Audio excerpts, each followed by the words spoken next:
There were two teenage boys named Kenzo and Tatsuya who both shared a keen interest in the paranormal. Whenever they met, they would always have a new scary ghost story or spooky urban legend to share with each other.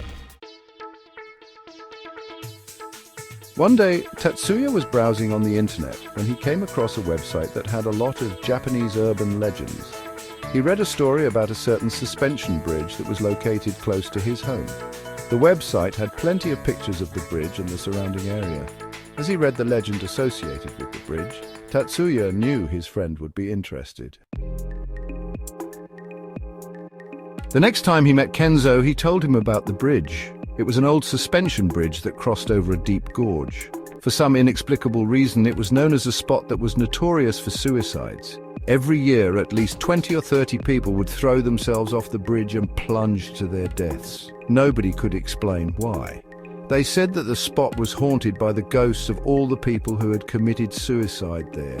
When Kenzo went home that evening, he decided that he had to check out the bridge. He desperately wanted to see a ghost, so that very night he set out for the mountains where the bridge was located. It took him about half an hour to get there.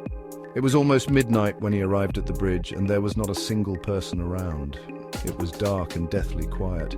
The atmosphere was so spooky and ominous that it sent a chill down Kenzo's spine. Wow, this place is creepy. He muttered to himself as he cautiously walked to the edge of the gorge and peered down into its depths.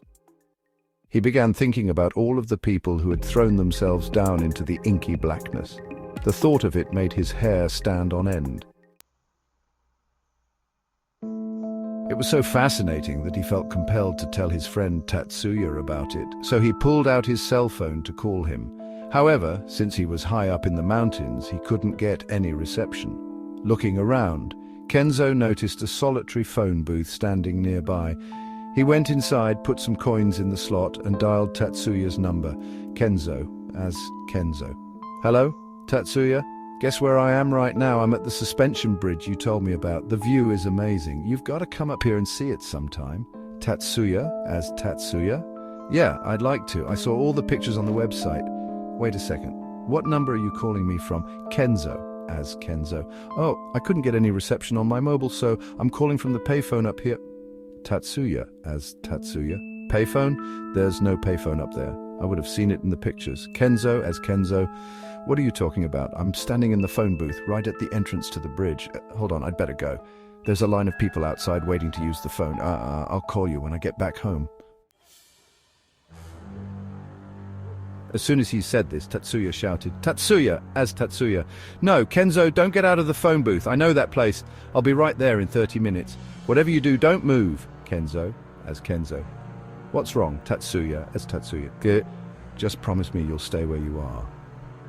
Don't move an inch, okay? And don't hang up the phone. I'm coming." When his friend hung up, Kenzo felt a wave of fear envelop him. He stood in the phone booth and kept the phone receiver pressed to his ear. Looking over his shoulder, he saw a line of people standing outside the phone booth, silently watching him. The look in their eyes sent a shiver down his spine.